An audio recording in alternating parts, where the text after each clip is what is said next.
Hi, this is just a bit of an impromptu video. I wasn't actually going to video what I'm doing, but I've just had a bit of fun and games doing what I'm doing, and I thought, do you know what, this is worth videoing because somebody might come across the same issue again as what I have. So what I'll do is I'll just spin you around and show you what it is I'm doing. And because I've just been watching a video that another guy did, and he went to all extremes to actually get the thing out of what I'm getting out at the moment. It's a bit long-winded what I'm talking about here, but anyway, I'll show you what it is. Right, I'm having problems with the door lock on the Transit Mk7, and what you're supposed to do to change it is you take the door card off, which I'll show you in a minute how to do that. But basically, what you need to be doing to actually get it out is you have to turn you have to put your key in the lock, and you have to turn it to the right and push this button in. It's like, so you see, just I'll show you on the new one in a minute, but this basically is this sort of oblong shaped bit in the middle there, just in front of the round bit, or behind the round bit should I say. You push that in, and that allows you to release the lockout. But the problem I've had with it is because I think because my key's worn, and that's probably the reason why I'm having so much problems with the lock itself, is I couldn't get that button to depress in. Because what you do, as I said, you have to turn it to the right and press it at the same time, which you should be able to do with your finger quite easily. But I was giving it a push with a screwdriver and all sorts of stuff, and it still wouldn't come out.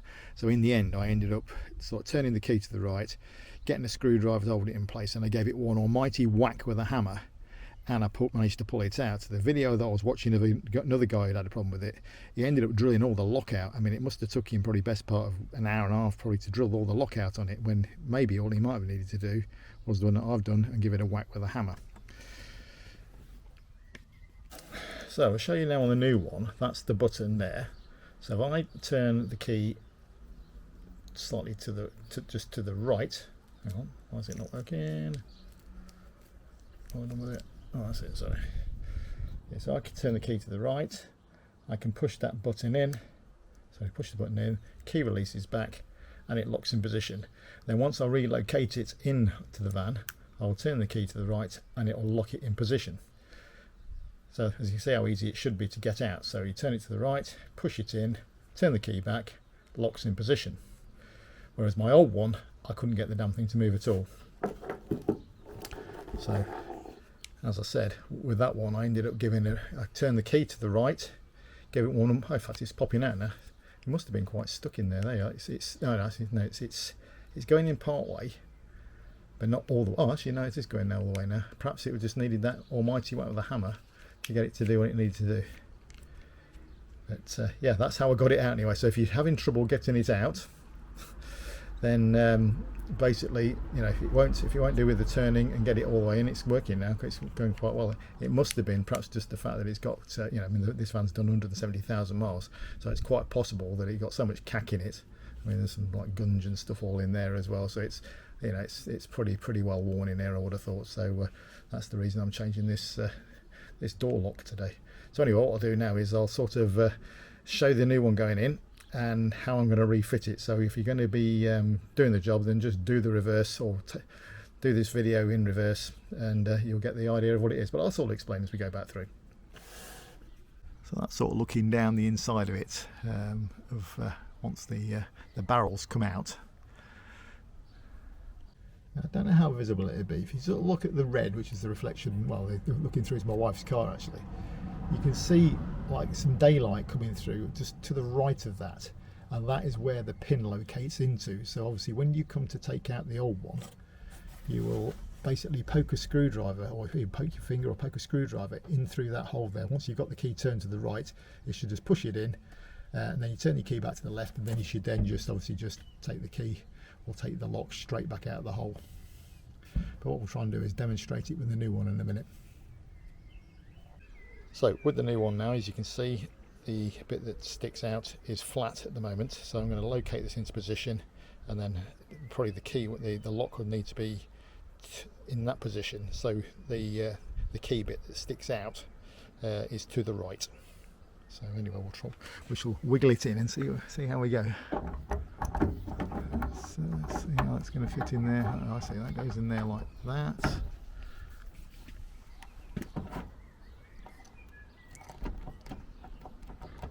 Has that got it? Not sure.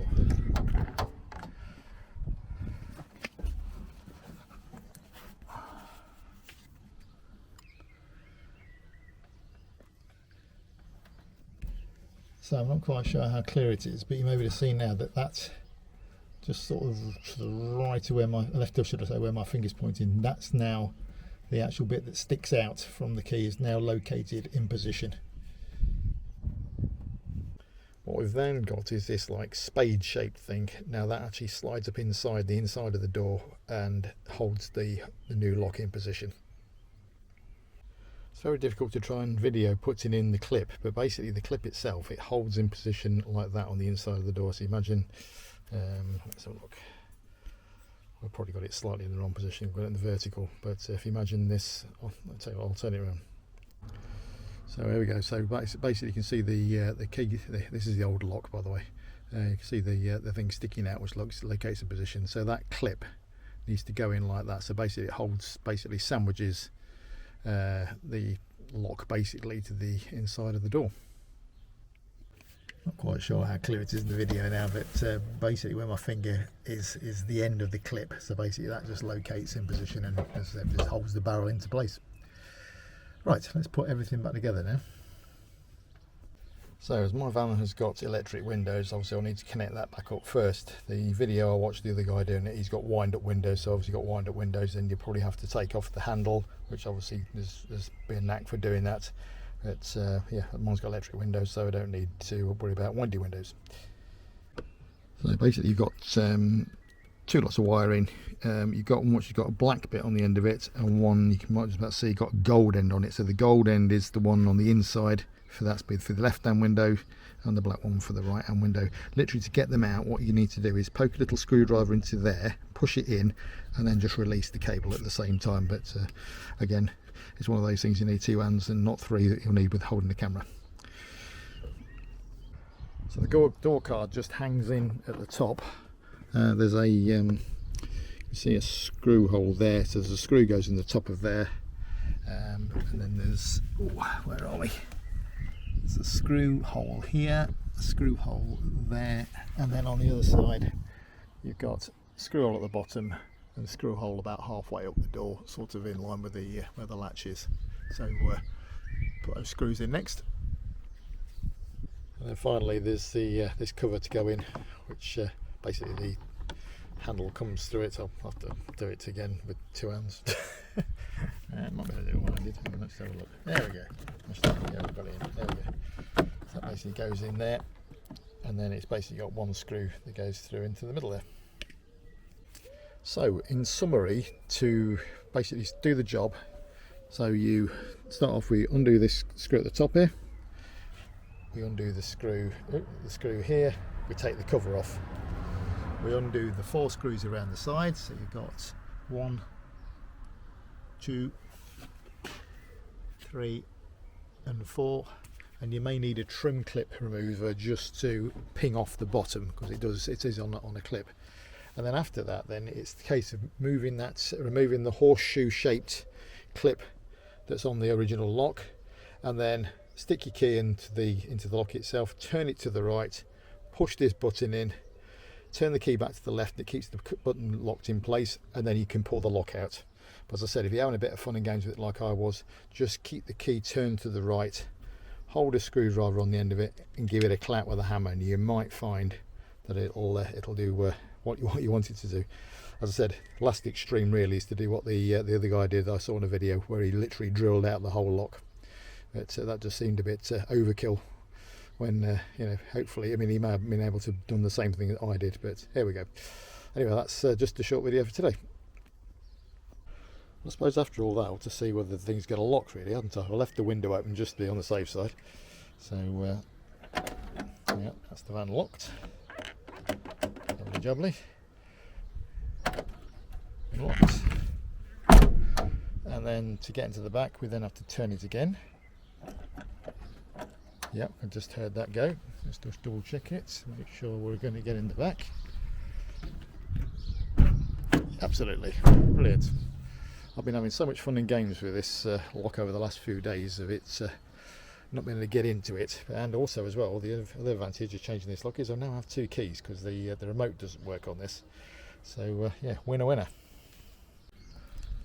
I must say, just looking at the old lock, the mechanism is so worn when I compare it to the new one. I mean, with the new one, that is basically all the turning you've got in it, whereas all this turning is doing absolutely nothing at the moment. So you have to really give it a good turn right the way over, and you know, there's so much free play in that. It's no wonder that the key wasn't doing what it should have been doing when it was in the lock. I mean, it does turn, it seems to be turning both ways now. I mean, whether there was a load of cack in it or not, I don't know, but it's so worn. Yeah, the other one is, the new one's just got virtually no movement in it at all. But right, okay, crack on. Well, thanks very much for watching. Please like and subscribe to the channel, and if you've got any questions, please don't hesitate to ask, and I'll see you again in the next one. Cheers.